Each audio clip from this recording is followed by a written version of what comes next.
Alhamdulillah, wassalatu wassalamu ala rasulillah, wa ala alihi wa sahbihi wa man walahu amma ba'd. Mes chers frères, dans cette 20e journée du mois de Dhul Qa'dah de l'an 1446, c'est-à-dire le 17 mai 2000, je ne sais même pas allumer ma montre, 17 ou 18? 18. Ah, c'est bien ce qui me semblait. Le 18 mai 2025, nous nous retrouvons pour notre lecture et étude du livre de Cheikh Al-Allamatu Al-Faqih Abdul Haqi ibn Abdul Mu'min ibn Abdul Haq Al-Qutay'i Al-Baghdadi rahimahullah, livre intitulé Qawa'id al-Usul wa Ma'aqid al-Fusul, dans les fondements du droit islamique selon l'école juridique de l'imam Ahmad ibn Hanbal Al-Shaybani rahimahullah. Nous avons pu, alhamdulillah, clôturer hier la partie du livre qui traitait du Am et de certaines masaïl en rapport avec Al-Am. On va voir aujourd'hui ce qui s'oppose au Am, c'est le Khas, dans sa définition et dans certaines particularités qu'il a. Puis on verra après, Inch'Allah, comment reconnaître le Khas, comme on a appris à reconnaître le Am. تفضل مشكورا مأجورا بارك الله فيك. الحمد لله رب العالمين والصلاة والسلام على نبينا وعلى آله وصحبه أجمعين. اللهم اغفر لي ولشيخنا ولوالدينا ولجميع الحاضرين. قال المصنف رحمه الله: والخص يقابل العام، وهو ما دل على شيء بعينه ولهما طرفان وواسطة، فعام مطلق وهو ما لا أعم منه كالمعلوم، وخص مطلق وهو ما لا أخص منه كزيد، وما بينهما فعام بالنسبة إلى ما تحته وخاص بالنسبة إلى ما فوقه كالموجود، وتخصيص إخراج بعض ما تناوله اللفظ فيفارق النسخ بأنه رفع لجميعه، وبجواز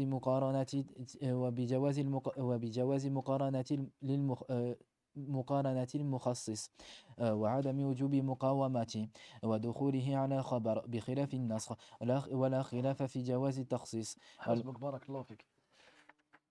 قال رحمه الله: والخاص يقابل العام. Donc comme on traduit l'am par le général, ou bien le terme dont la portée est générale, donc le khas, c'est le spécifique, le restreint. Bon, après, c'est difficile un peu de trouver le mot qu'il faut. Le particulier. Après, le plus simple, c'est de le définir. Il a dit, rahimahullah, wa huwa ma dalla ala shay'in bi'aynihi. Ma dalla ala shay'in bi'aynihi. Donc c'est ce qui va indiquer quelque chose en soi-même. Ma dalla ala shay'in en soi-même. Bi'aynihi en soi-même. En gros, le khas, il va de pair avec le am. Le am, lui, ne fait pas de différence dans les éléments qui composent la généralité. مثلا الرجال قوامون على النساء. Dans ce verset, on a deux généralités, même trois. الرجال قوامون النساء. Donc ici, on a la généralité sur ceux qui vont être concernés par le jugement, la généralité du jugement et la généralité de ceux qui vont subir le jugement. Donc on a rijal, les hommes, c'est une généralité. Donc on ne pourra pas exclure un des membres de cette généralité sans preuve. Puis on a qawwamoun, jama' mudhakkar salim, ça c'est ismu fa'il, donc il a le sens du verbe. En gros, ils ont le qiwama. Le hukm, c'est ça. Ils ont le qiwama. Puis on a an-nisa, les femmes. Donc ces trois éléments dans le verset sont généraux, ont une portée générale. Et ceux qui sont concernés par ces généralités-là le sont tous les hommes, toute la qiwama et toutes les femmes. C'est ça l'am. Le khas, c'est quand le jugement ne va viser qu'un élément dans la généralité et pas l'ensemble des éléments qui composent la généralité. C'est ça le khas. Donc, il nous dit Ma dalla ala shay'in bi'aynihi. Après, encore une fois, c'est des définitions. Quand on va expliquer avec des exemples, tu comprendras beaucoup plus facilement. Inch'Allah ta'ala. وَلَهُمَا طَرَفَانِ وَوَاسِطَةٌ. Et ce am et ce khas ont des extrémités. Tarafan. Et une wasita et un juste milieu. En gros, il nous fait comprendre que le am a une limite et que le khas a une limite. Après, bon, ça c'est des masaïl kalamiya dans le fiqh, ça ne nous apporte rien. Mais ça c'est des masaïl kalamiya qui ont été introduites dans les livres de Usul, comme on en a déjà vu plusieurs à ce sujet-là. En gros, il nous dit lahuma. Donc lahuma, le damir il revient au am et au khas. Pour le am et le khas, il y a tarafan. Il y a des extrémités. En gros, il y a un point de départ et il y a une fin. En gros, il y a des termes qui sont plus khas que d'autres. Donc dans les termes qui indiquent qu'on vise seulement quelqu'un ou quelque chose en particulier, il y en a qui conservent une certaine généralité, une généralité qui sera restreinte, et il y en a qui vont ne pas avoir de généralité du tout. Maintenant, quand Allah dit Tabbat yada abi lahabin wa tab, ici le hukm de at-tabab ne concerne que Abu Lahab. Et donc, on n'aura pas plus khas que ça. Parce que c'est un jugement qui ne concerne qu'une personne. Et d'ailleurs, ils ont déduit de ça que l'alam, que le nom propre, là, il n'y a rien qui est plus khas que lui. Donc quand ils disent que lahuma, l'am ou le khas, ont des tarafan, ont deux extrémités, on comprend que il y a un umum qui ne pourra pas être plus général qu'un autre. Il existe des formes de umum qui ne pourront pas être plus générales que d'autres. Par exemple, an-nas. Quand tu dis yawma yaqumu an-nasu li rabbil alamin, ou bien qul a'udhu bi rabbi an-nas. An-nas ici. Est-ce qu'on peut faire plus général que ça? On ne peut pas. Et quand Allah dit tabbat yada abi lahabin wa tab, est-ce qu'on peut faire plus précis que ça, plus particulier? On ne peut pas. Donc, le am et le khas, ils ont des maratib. Ils ont des degrés. Mais ces degrés-là, ils ont forcément des limites. Donc, il y aura un khas plus am qu'un autre, et on continuera d'avancer jusqu'à arriver au khas où il n'y a pas plus khas que lui. Et pareil pour le am. Il y a des am plus généraux que d'autres, dont la portée est plus générale que d'autres, et on continuera d'avancer jusqu'à arriver où il n'y a plus de généralité après ça. Comme quand Allah a dit, mathalan, kullu shay'in, bon, c'est pas vraiment un bon exemple, bon, on va rester sur Allahu, ça aussi c'est pas un bon exemple, attends, wa huwa ala kulli shay'in qadir. Pourquoi je n'ai pas dit kullu shay'in halikun illa wajhah? Pourquoi? Bid-dalil. attends بالدليل ايش الدليل هذا جواب بدون دليل انا اريد دليل t'as dit quoi لا أي حديث hein c'est pas un hadith ça c'est un istinbat on l'a déduit des akhbar justement t'as dit quoi Yes c'est quoi le qawl mujahid لا c'est pas ça c'est pas un qawl c'est pas un délil c'est un qawl le Coran ah t'as dit quoi ah là non c'est pas ça أحسنت من في السماوات ومن في الأرض إلا من شاء الله إلا من شاء الله donc là il y a un istithna طيب et l'autre c'est Allah khaliqu kulli shay après une mas'ala kalamiyya encore une fois c'est quoi ici pourquoi je n'ai pas dit Allah khaliqu kulli shay le Coran أحسنت le Coran Donc ici, quand il dit kulli shay, mais le Coran, ou bien sifatullah, minhu, minhu. Est-ce qu'on peut dire qu'Allah, shay? Là? نعم؟ أحسنت. قل أي شيء أكبر شهادة؟ قل الله. Mais les Ash'ari ont dit on ne peut pas dire que Allah c'est un shay. Pourquoi? Parce qu'ils ont dit shay, on peut l'utiliser pour le mawjoud et pour le ma'doum. Regarde, ils vont jusqu'où ils vont. On peut l'utiliser pour définir quelque chose, pour exprimer quelque chose qui existe et pour exprimer quelque chose qui n'existe pas. Quand Allah dit Innama amruhu idha arada shay'an ay yaqula lahu kun fayakun. Donc ici Allah il a appelé shay'an une chose qui n'existe pas encore. Parce que c'est seulement après qu'il ait dit kun qu'il va devenir.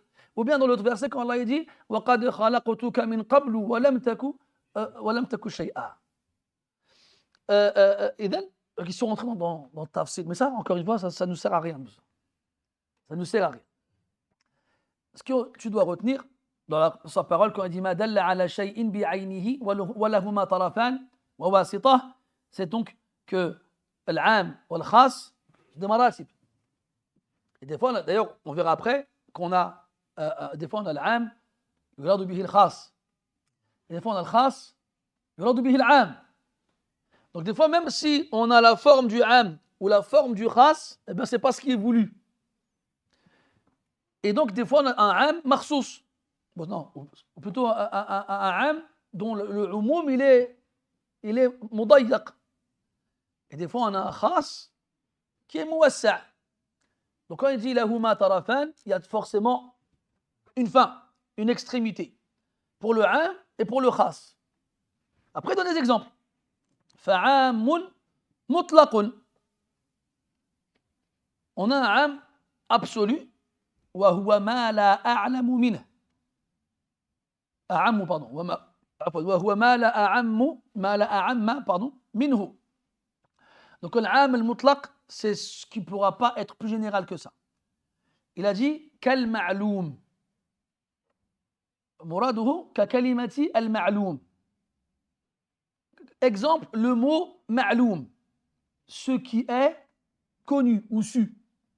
Ce mot-là, il englobe tout ce qui est connu ou su. Question, je l'avais déjà dit, mais on verra si vous vous souvenez. Quel est le qasam, yarhamukallah, le plus am dans tout le Coran? Masha'Allah. En plus, c'était toi qui m'avais répondu la dernière fois, si je me souviens bien, Masha'Allah. فلا أقسم بما تبصرون وما لا تبصرون. Je jure par tout ce que vous voyez et par tout ce que vous ne voyez pas. C'est le qasam a'am, le qasam في القرآن c'est هذا. Parce que ça englobe tout. Ça englobe tout. Donc quand Allah jure par quelque chose, c'est cette chose en particulier. فلا أقسم بالخنس الجوار الكنس والليل إذا عسعس والصبح إذا تنفس. C'est khas. Ou bien quand il dit مثلا والنجم إذا هوى, النجم معرف بأل, c'est un najm, c'est pas n'importe quelle étoile. Quand il dit والسماء, le ciel, والشمس, le soleil, c'est khas. Mais quand il dit مثلا فلا أقسم بمواقع النجوم, c'est عام. Ou bien quand il jure sur les anges, والمرسلات عرفا إلى آخره. طيب. Mais quand il dit بما تبصرون وما لا تبصرون, c'est tout ce que vous voyez et tout ce que vous ne voyez pas. إذن le mot, on revient au mot ma'loum.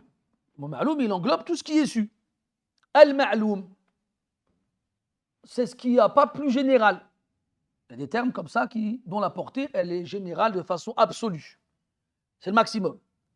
Ça, c'est l'exemple qu'il donne pour le am. فالعام مطلق وخاص مطلق. Et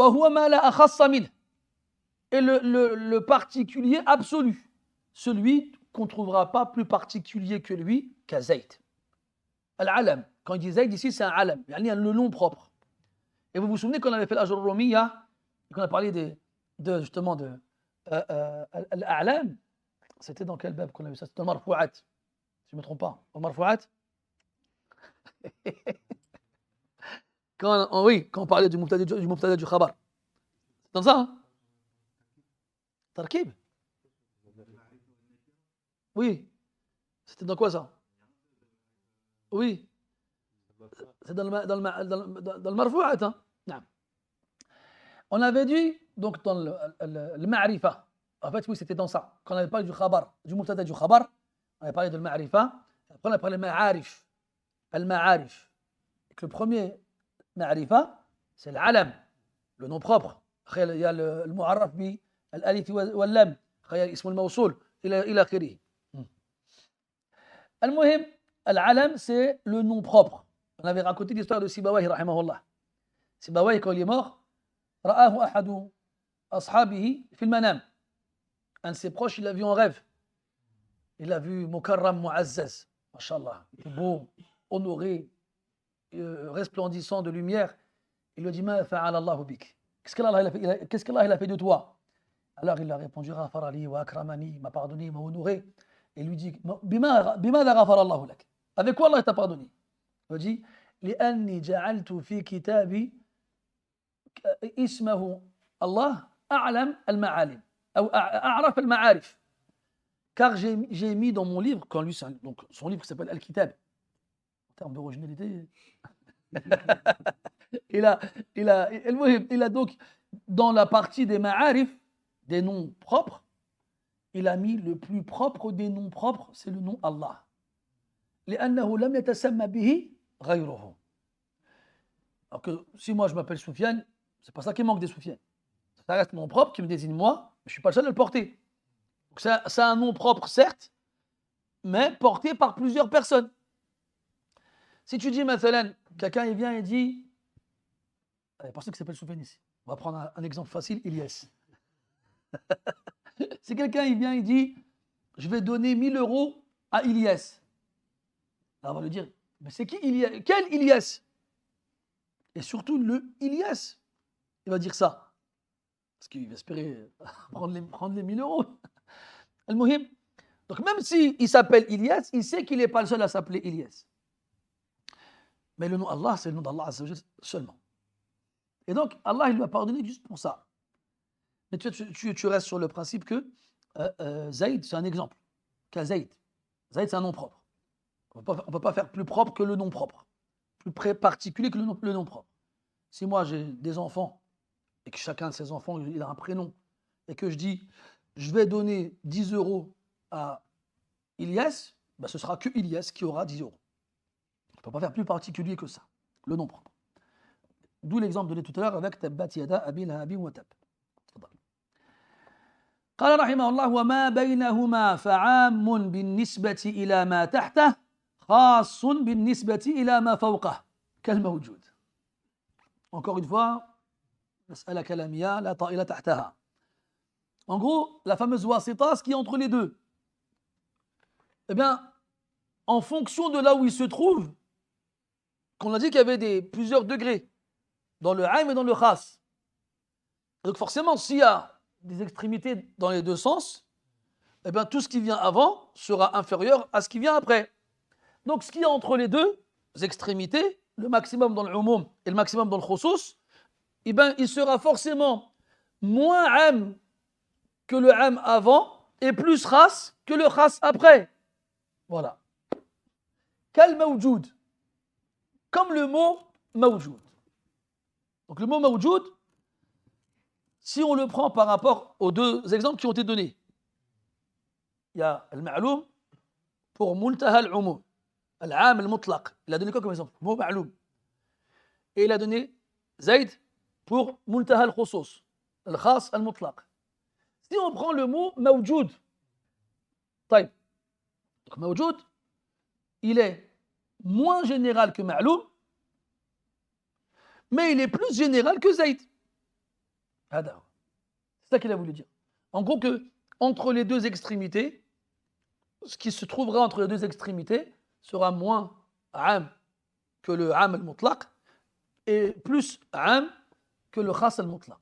C'est tout. Mais ce mot-là, mawjoud, qui est au milieu, il sera plus khas, forcément, que al-am al-mutlaq. Et il sera moins khas que le khas al-mutlaq. C'est tout. C'est un mustalah.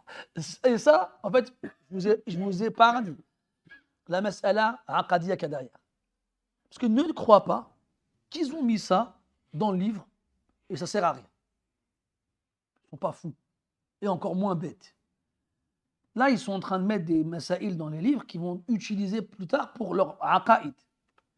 Et cette mas'ala, ils s'en servent notamment chez le Mu'tazila, chez l'Ash'ari.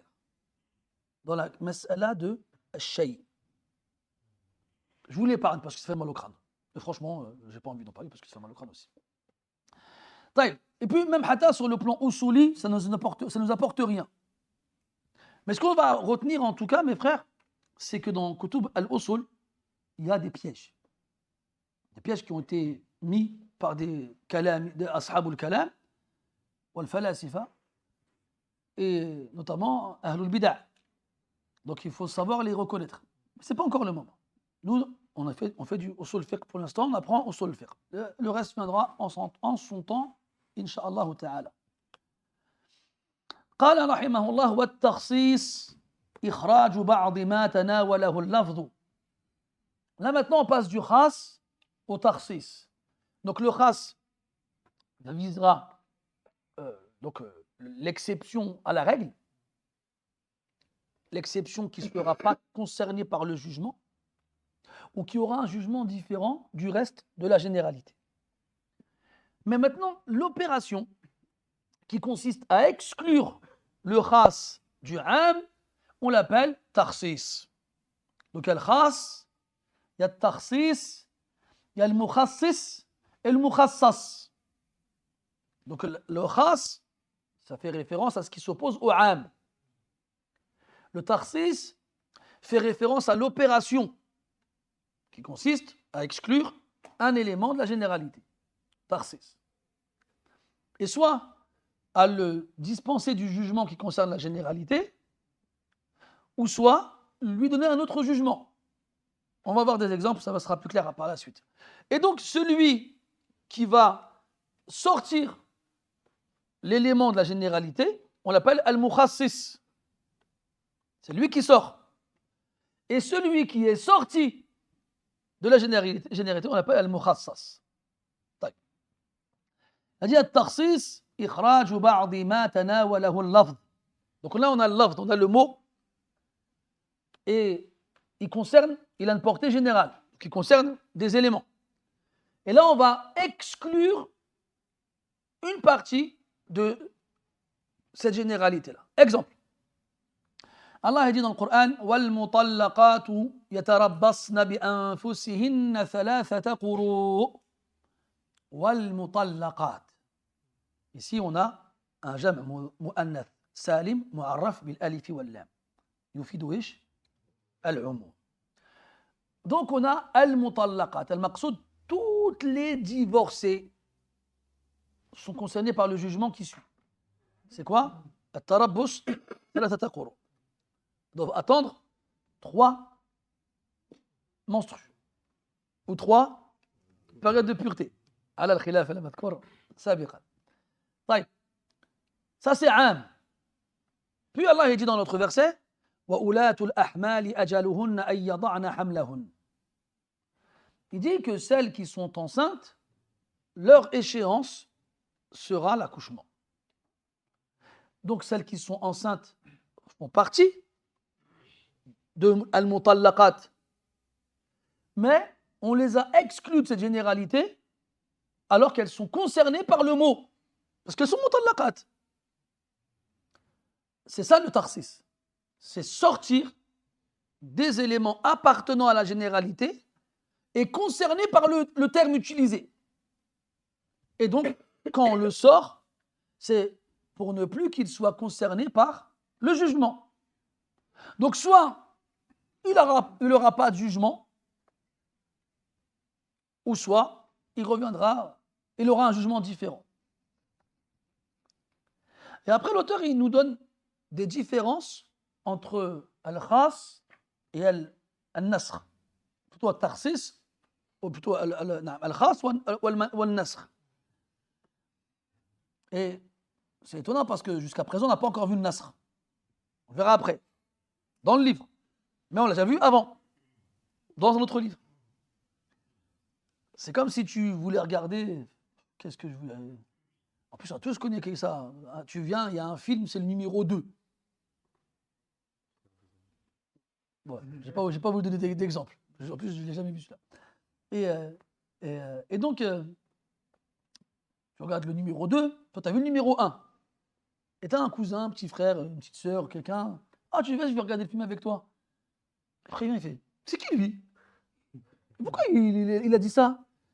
Et tu sais, tu dis, frère, regarde le 1, laisse-moi tranquille. C'est ça que tu vas faire. Et bien là, en fait, il a dit Nasr. Jusqu'à présent, nous, dans ce livre-là, on n'a pas vu le Nasr. Mais on l'a vu dans le Waraqat et on l'a vu dans Usul al-Tafsir. Je sais que quelqu'un va arriver, je parle du Nasr sans rentrer dans le détail. Et que l'un d'entre vous, il me dit, mais qu'est-ce qu'il raconte? C'est quoi ça le Nasr? On ne comprend pas, nous. Ben, sache qu'on en a déjà parlé, en fait. C'est toi qui n'as pas vu le 1, c'est pour ça. Donc là, l'auteur il va nous donner des différences qui existent entre Al-Khas ou Al-Nasr. Plutôt Tarsis ou Al-Nasr. Parce qu'ils peuvent se ressembler, alors pour ne pas les confondre, on va mettre en évidence leurs différences. Il dit فَيُفَارِقُ النَّسْخَ بِأَنَّهُ رَفْعٌ لِجَمِيعِهِ.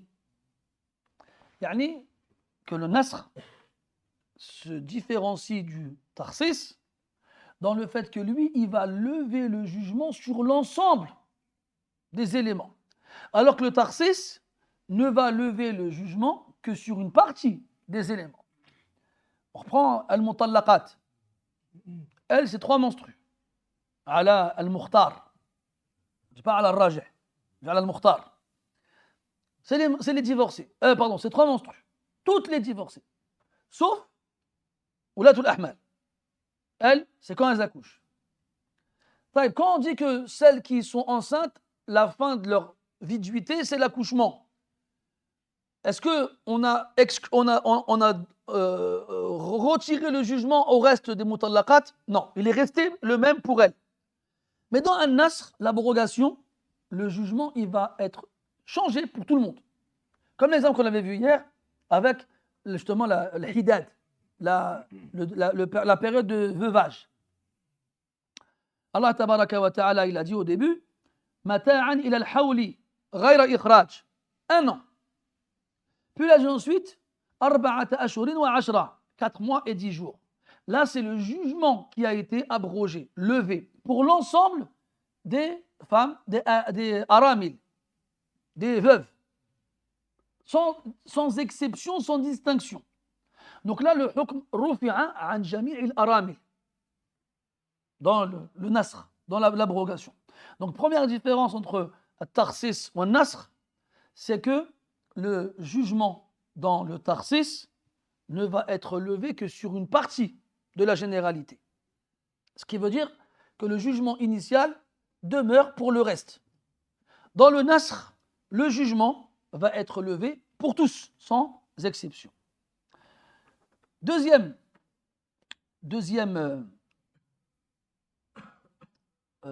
différence, وبجواز مقارنة المخصص. Deuxième différence entre le tarsis et le nasr, c'est que quand il y a le tarsis, il peut toujours rester avec le am. En gros, les deux, ils restent. Mais quand il y a le nasr, le premier, il part. Il n'est plus là. Il n'est plus d'actualité. Donc, parmi les moyens de différencier le tarsis du nasr, le fait que quand on va khassas un am, le am et le khas, ils cohabitent, ils restent ensemble. Alors que le nasir ou le mansour ne cohabitent pas. Le mansour, ça y est, il n'est plus là. Le mansour, il n'est plus là. مثلا, un exemple de muqarana بين الخاص والعام. قوله تبارك وتعالى لا يستوي القاعدون من المؤمنين غير أولي الضرر والمجاهدون في سبيل الله بأموالهم وأنفسهم. Donc il a dit, subhanahu wa ta'ala, que ceux qui restent, les qa'idoun, parmi les croyants, غير أولي الضرر, en dehors des gens touchés par un mal. Donc ici on a un umum, c'est al-qa'idoun, jam' mudhakkar salim. معرف بالألف واللام في دول العموم.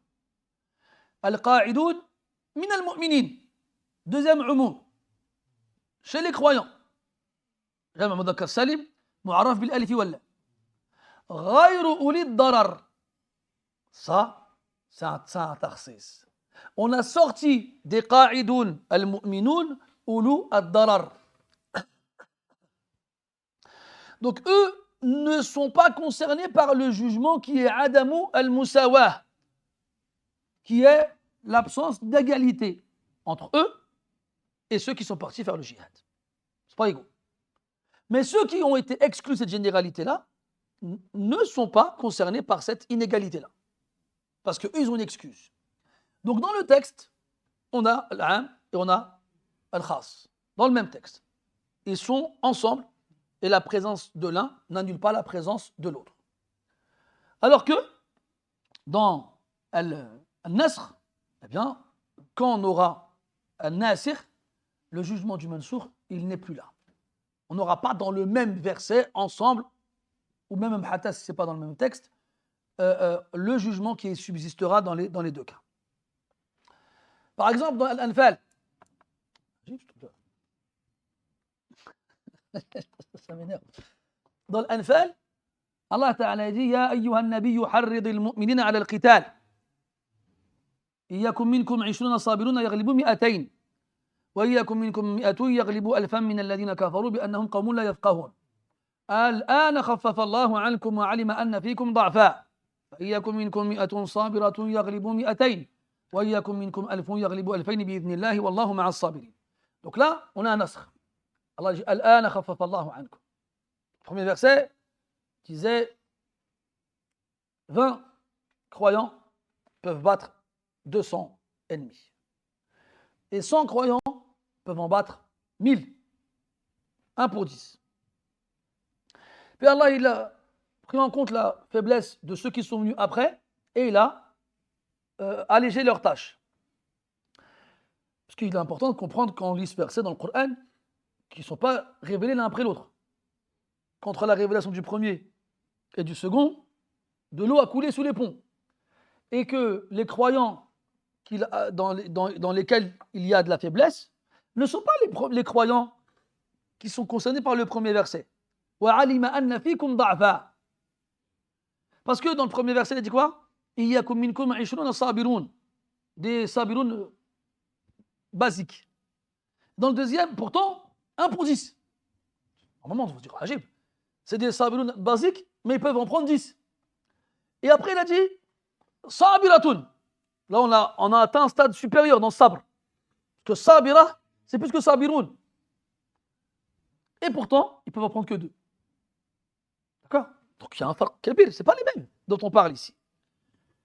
Et donc il y a un fasil entre la révélation des deux versets. Il y a un temps. Comme un temps, Allah alam.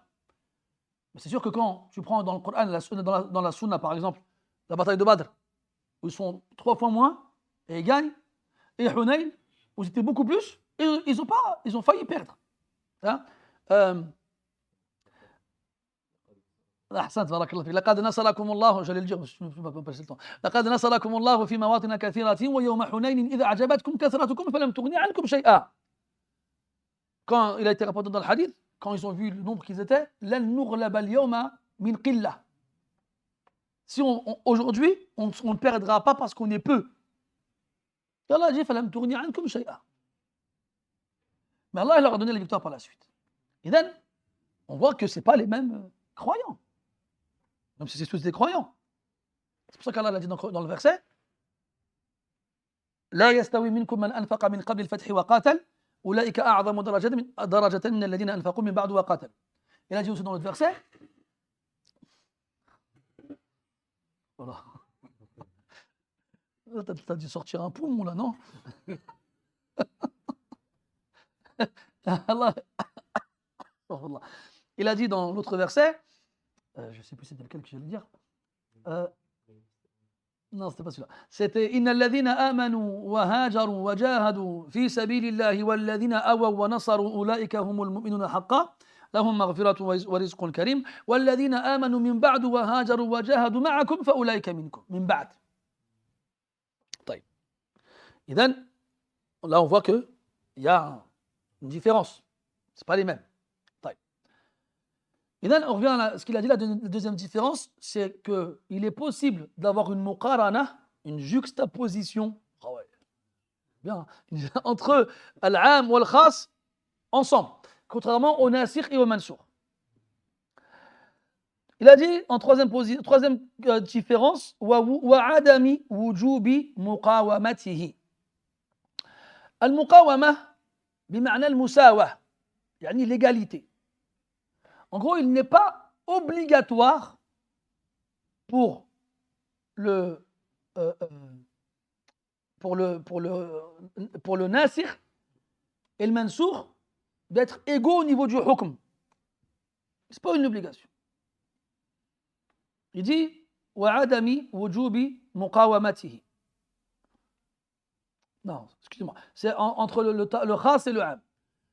C'est dans ce sens-là. C'est que l'égalité, elle n'est pas obligatoire entre le jugement donné au khas et au am. Et l'égalité, elle est sur quel plan?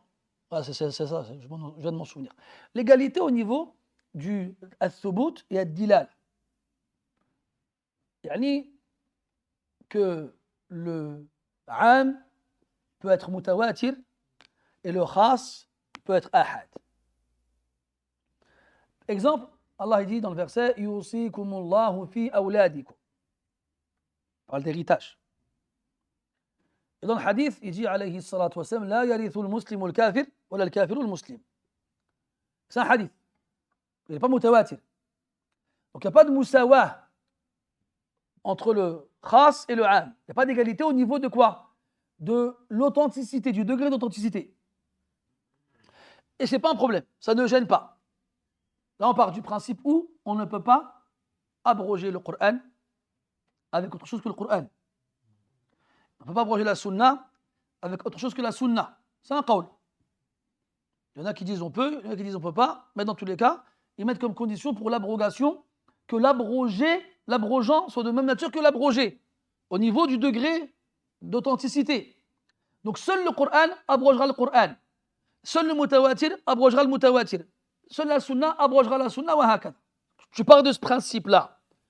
Si tu veux faire une différence entre le nasikh et le mansoukh, où l'égalité est obligatoire, et le khas et le am, où l'égalité n'est pas obligatoire.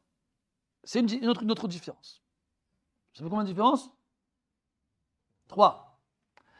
قال ودخوله على الخبر بخلاف النسخ.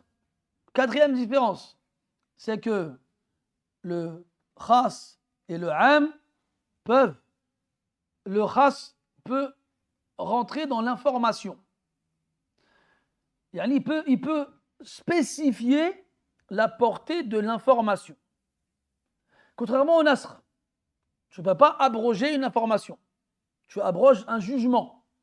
Si le mot information te gêne, remplace-le par histoire. D'accord? Exemple. Allah dit Inna ibadi laysa laka alayhim sultan illa man ittaba'aka min al-ghawin. Donc il dit Inna ibadi. Tous mes esclaves, qu'il a dit ibadi, mes esclaves. C'est quoi ici le am? C'est l'idafa. Tarif bil-idafa. On avait dit quoi? On avait dit al-ismu al-mufrad. الاسم المفرد المضاف. On avait dit que في نظر avec ni'mat. Vous savez bien? وإن تعدوا نعمة الله لا تحصوها. Mais en partant de ce principe-là, même si ibad ici est au pluriel, c'est un am.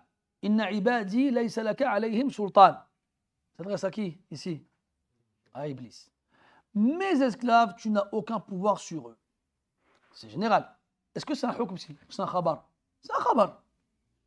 Il n'y a pas d'amr, il n'y a pas de niah, il n'y a pas de talab, il n'y a rien. C'est un khabar. Illa man ittaba'aka min al-ghawin. Sauf ceux qui t'auront suivi parmi les égarés. Sauf ceux qui t'auront suivi parmi les égarés. Dans le Coran, Allah Ta'ala dit إن كل من في السماوات والأرض إلا آتي الرحمن عبدا. On est tous les ibad d'Allah Tabaraka wa Ta'ala. Tous. Donc, inna ibadi, c'est am. Tous mes esclaves. Donc, tout le monde. Sauf man ittaba'aka min al-ghawin. Donc, al-ghawin, c'est le takhsis. Ils sont exclus de la généralité. Eux, al-shaytan, alayhim, lahu alayhim sultan.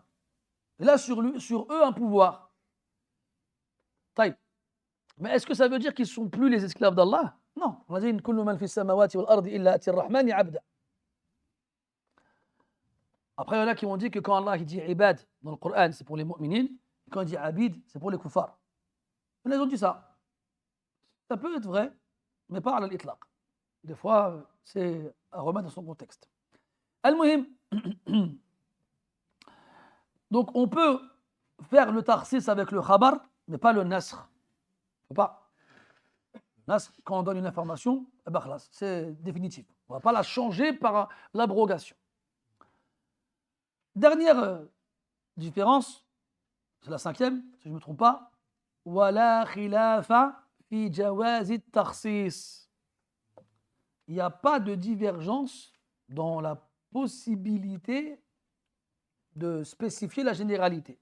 Qu'est-ce qu'on comprend ça? Ça, c'est le mantouk. C'est quoi le mafhoum? Exactement. Qu'il y en a une dans le nasr. Comment il peut y avoir une divergence dans le nasr alors qu'Allah dit dans le Coran ما ننسخ من آية أو ننسها نأتي بخير منها أو مثلها. Ou bien qu'Allah Ta'ala dit dans le Coran يمحو الله ما يشاء ويثبت وعنده أم الكتاب. Comment il peut y avoir une divergence? En fait, c'est une divergence ضعيفة. خلاف ضعيف جدا. Et en vrai, cette divergence-là, elle existe. Même celui qui en est à l'origine s'appelle Abu Muslim al-Asfahani, mais limite il est tout seul. Limite il est tout seul. Et لا يلتفتون إلى مثل هذا الخلاف. C'est comme la ibrata bihi. C'est comme s'il ne comptait pas. Mais là, l'auteur, comme il est dans une perspective où il va mettre en évidence des différences entre le tarsis et le nasr, il est parti chercher au maximum ce qu'il pouvait trouver. Mais en vrai, cette divergence, même si elle existe, la ibrata biha. Comme il l'a dit Al-Rahabi, وَلَيْسَ كُلُّ خِلَافٍ جَاءَ مُعْتَبَرًا إِلَّا خِلَافٌ فِيهِ حَظٌ مِنَ النَّظَرِ. Donc, ce n'est pas parce qu'il y a un khilaf qu'il est mu'tabar. C'est seulement les khilafats qui sont pris en compte par les ulama, ce sont eux qui seront considérés comme tels. ونكتفي بهذا القدر إن شاء الله تعالى. Et donc, juste pour finir, quand il a dit la khilafa fi jawaz at-takhsis, c'est qu'il n'y a pas de khilaf, qu'est-ce que ça veut dire aussi? Il y a un ijma'. Tu allais dire ce qu'on a dit tout à l'heure, c'est ça? Non, j'allais dire qu'il y en a qui disent qu'il y a un khilaf. Il n'y a pas de khilaf dans quoi? C'est vrai, mais ce qu'on va déduire en plus, c'est qu'il y a un ijma'. Il y a un ijma' sur la mas'ala. Il y a un ijma' sur la mas'ala, comme quoi il y a jouzu at-takhsis. Wallahu a'lam. Question? Tfadal. La condition du tawatur pour Khassas. Non. C'est une différence entre la sunna mutawatira et la sunna ahad. Non. C'est que le Coran ahad al-tawatur, c'est que mahdoud bil Coran. Non, c'est pas mahdoud bil Coran. Ça peut aussi toucher à sunna. Non. سبحانك اللهم وبحمدك نشهد ان لا اله الا انت نستغفرك ونتوب اليك وصلى الله على نبينا محمد وعلى اله وصحبه وسلم والحمد لله رب العالمين.